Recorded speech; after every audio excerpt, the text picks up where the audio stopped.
Hi, welcome back to your prescription for medication education. My name is Yenmi, and I'm a passionate pharmacist here to bring you quality information about medications and health-related topics, and in the process, expand my own knowledge. So let's begin with today's video.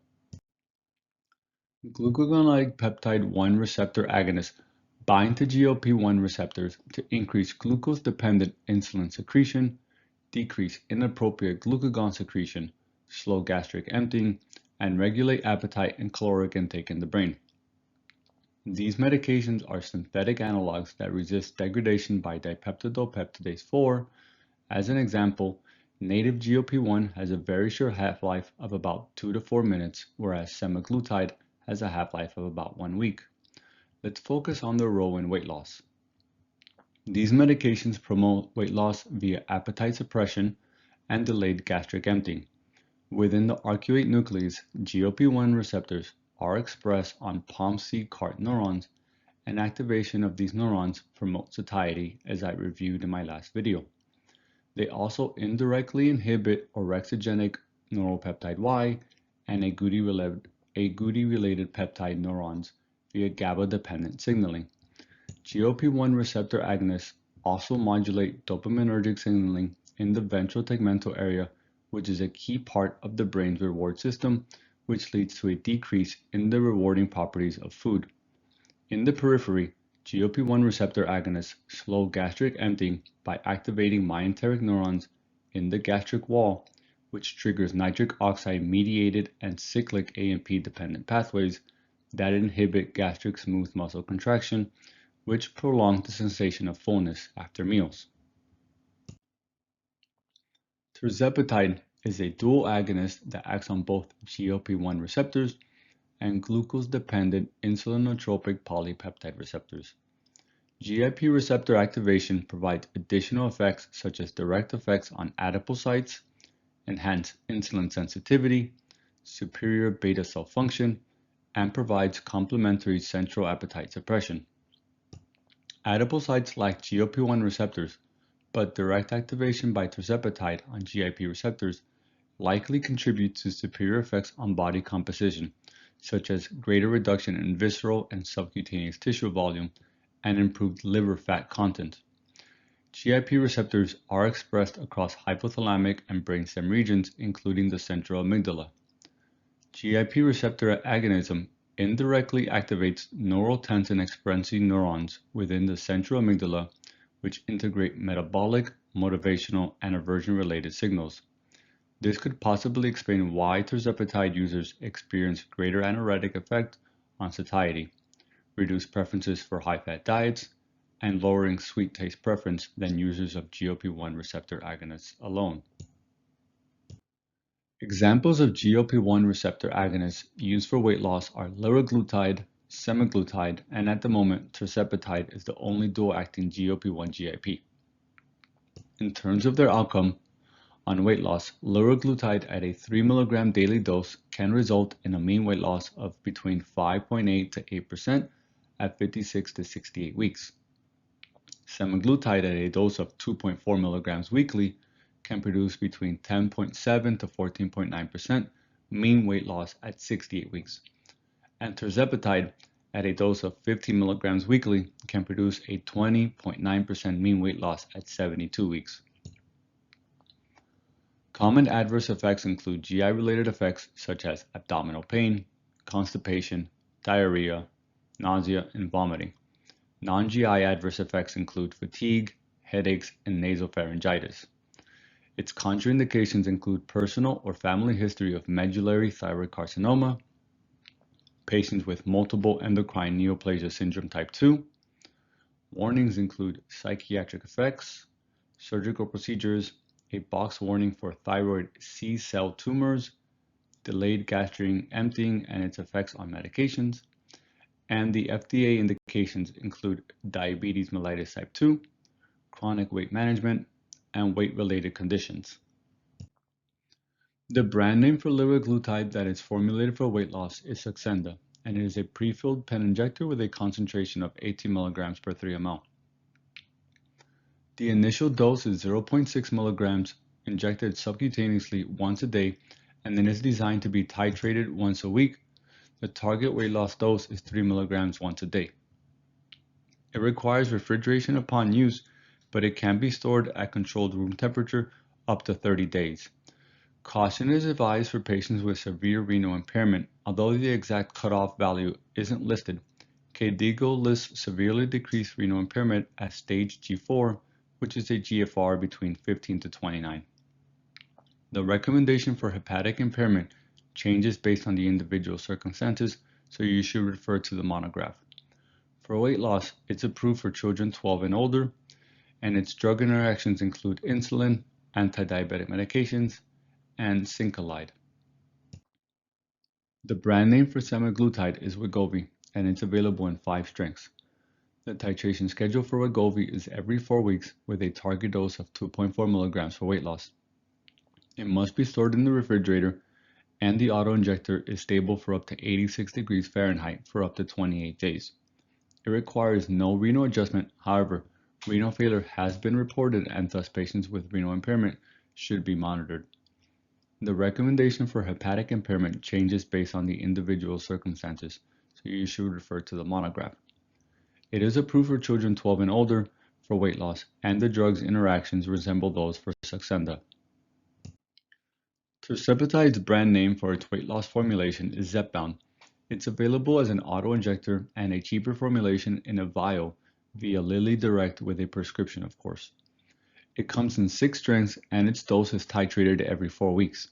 It requires refrigeration and is stable for up to 28 days at 86 degrees Fahrenheit.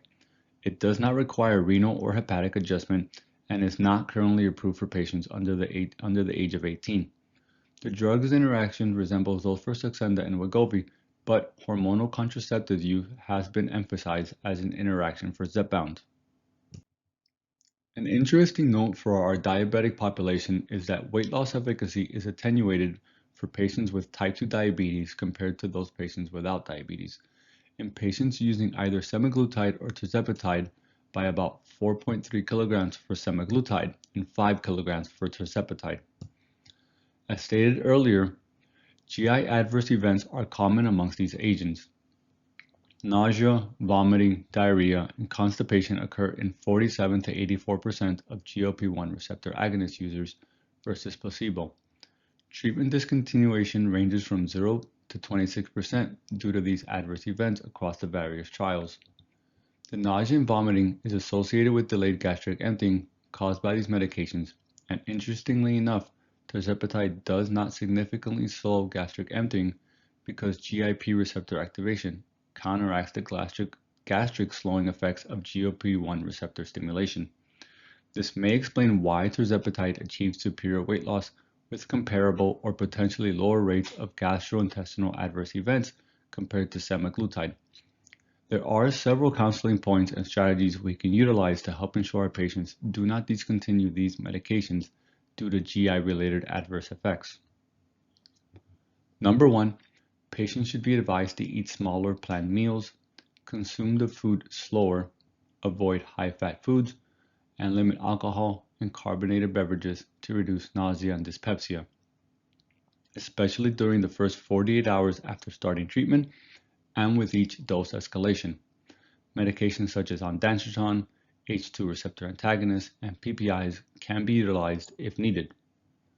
Number 2, for patients experiencing constipation, counseling them on the importance of increasing their fiber and water consumption is essential, but if needed, bulk forming laxatives can be added and the occasional use of a stimulant laxative may be needed. Number 3 is to inform the patient that these symptoms tend to diminish over time with continued use. After prompting open evidence to assess for pharmacological interventions for GI-related side effects, it revealed there is a lack of comparative evidence as to which medications are best suited for the treatment of nausea or vomiting, along with dyspepsia, constipation, and diarrhea. GLP-1 receptor agonists are contraindicated in patients with a personal or family history of medullary thyroid carcinoma because GLP-1 receptors are expressed on thyroid C cells, and in preclinical studies, thyroid C cell tumors were seen in rats treated with GLP-1 receptor agonists. Receptor activation stimulates calcitonin release and promotes C cell proliferation, ultimately leading to neoplastic transformations with chronic exposure. In humans, thyroid C cell expresses GLP-1 receptors at a much lower level, and its proliferative response to activation appears to be species-specific. At the moment, data from trials indicates that there is no increase in medullary thyroid cancer risk with GLP-1 receptor agonists in clinical practice. Patients with multiple endocrine neoplasia type 2 have germline RET proto-oncogene mutations that predispose them to medullary thyroid carcinoma, which is a theoretical risk for the findings seen in rodents during therapy. The warning associated with delayed gastric emptying and surgical or endoscopic procedure stems from the increased risk of aspiration for patients that require sedation. Normally, a 10-hour fasting period is considered enough to ensure gastric emptying in the general population not using GLP-1 medications, but because delayed emptying persists even after prolonged fasting in GLP-1 users, there is an increased risk for aspiration. The American Society of Anesthesiologists recommends holding daily GLP-1 receptor agonists on the day of the procedure and weekly dose agents for at least 7 days prior to procedures or surgery, regardless of indication, dose, or procedure type. However, the American Gastroenterological Association takes a more conservative approach, advising that in patients with GLP-1 receptor agonists who have followed standard preoperative fasting and who do not have symptoms of nausea, vomiting, dyspepsia, or abdominal distension, clinicians should proceed with upper and lower endoscopy. Gastric emptying delay does attenuate over time due to tachyphylaxis, and there is evidence to suggest that after 12 weeks of treatment, standard fasting times likely suffice to manage aspiration risk for most otherwise low-risk patients. Both the European Medicines Agency and the FDA have concluded that available evidence does not support a causal association between GLP-1 receptor agonists and suicidal thoughts or actions. Though they acknowledge they cannot definitively rule out that a small risk may exist, patients taking these medications should have their mental health assessed, not based off the medication used, but because patients with obesity and diabetes have an elevated baseline risk of depression and suicidality. The ADA recommends retinopathy status be assessed with patients experiencing rapid reductions in A1C. This recommendation is not unique to GLP-1 use and is a pattern that has been observed with intensive insulin therapy because of early worsening diabetic retinopathy with rapid glycemic improvement. Patients with pre-existing moderate to severe retinopathy and poor baseline glycemic control may benefit from a more gradual titration, producing a slower A1C reduction. Anti-drug antibody formation can occur, and its incidence varies by agent to agent. This antibody formation does not appear to compromise clinical efficacy in modern GLP-1 agonists. Anti-drug antibody formation occurs in approximately 51% of tirzepatide-treated patients during 40 to 104-week treatment periods, which is substantially higher compared to most other GLP-1 receptor agonists. In clinical trials, anti-drug antibody positive patients experience more hypersensitivity or injection site reactions than anti-drug antibody negative patients, but none of these participants experience serious or severe hypersensitivity or injection site reactions, and most resolve spontaneously. Essentially, anti-drug antibody formation does not warrant discontinuation unless a clinically significant reaction were to occur. GLP-1s may reduce the effectiveness of oral hormonal contraceptives via delayed gastric emptying. Tirzepatide shows the most clinically significant interaction amongst the GLP-1 agonists. It affects ethinyl estradiol's AUC, Cmax, and Tmax when co-administered with an oral contraceptive. I personally found this confusing because tirzepatide does not significantly slow gastric emptying due to GIP receptor activation, counteracting this effect. But apparently during initial dosing and dose escalations, tirzepatide produces substantial gastric emptying delay that exceeds that of pure GLP-1 receptor agonists because tachyphylaxis has yet to occur. Liraglutide, dulaglutide, and semaglutide do not appear to cause clinically significant alterations in oral contraceptive pharmacokinetics. So what does this mean? For tirzepatide, uses a second form of contraception, either a barrier method or a non-oral contraceptive during dose initiation and escalation. Continue for at least 4 weeks after reaching the maintenance dose. And as a general counseling, all females of childbearing age taking a GLP-1 should use contraception because these medications have unknown or limited safety data in pregnancy. Patients on insulin started on GLP-1 should have their glucose levels monitored because of the additive blood glucose lowering effects, which can lead to hypoglycemia. GLP-1 use alone has a minimal hypoglycemic risk, but when combined with other agents, it may require a reduction in dose or discontinuation. DPP-4 inhibitors specifically should be stopped before initiating a GLP-1 because there is no added glucose lowering benefit beyond that of GLP-1 use alone due to their overlapping mechanisms. The American College of Cardiology provides specific dose adjustment recommendations based on baseline A1C. These recommendations are: if A1C is 7.5 or less, or if the patient is experiencing hypoglycemic episodes, stop the sulfonylurea at the time of initiation of a GLP-1. If the A1C is between 7.6 to 8.5, decrease the sulfonylurea dose by 50%. If the A1C is greater than 8.5, continue the sulfonylurea at the current dose with the chance of weaning the patient off in the future. For insulin, if A1C is at or below the individualized target, or if hypoglycemic episodes are occurring, decrease the basal insulin by about 20 to 30% when initiating a GLP-1. Metformin, TZDs, and SGLT2 inhibitors can be continued at their current dose when initiating a GLP-1. Syncolide is a synthetic form of cholecystokinin, a hormone that stimulates gallbladder contraction and pancreatic enzyme secretion, and is used to measure gallbladder ejection fraction to diagnose functional gallbladder disorders. GLP-1 receptor agonists cause reduced gallbladder motility and impaired gallbladder emptying.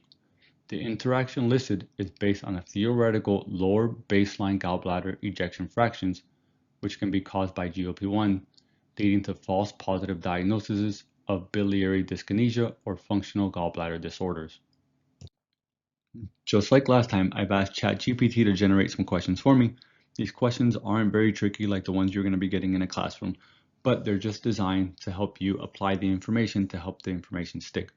All right, so the first question is: a 46-year-old woman with obesity of a BMI of 41 and no diabetes is switched from semaglutide 2.4 milligrams weekly to tirzepatide due to inadequate fat mass reduction.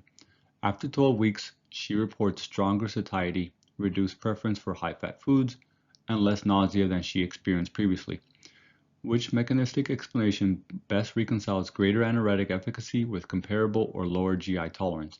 And the answer is Bravo.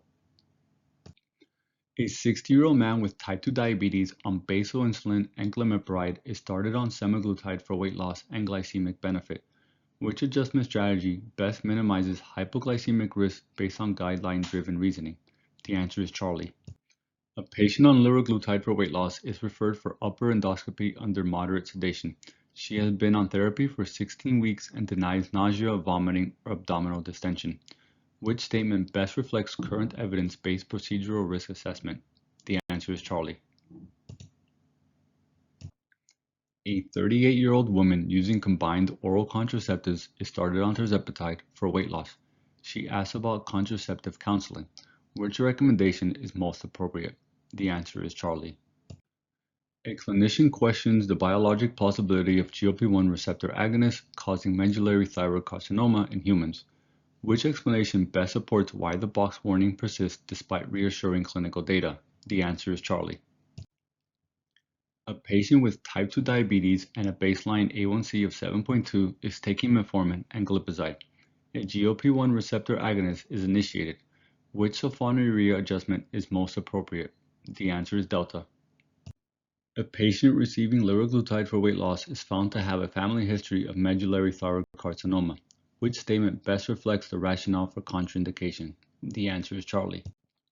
A 47-year-old patient with obesity experiences significant nausea during GLP-1 receptor agonist dose escalation and considers stopping the therapy.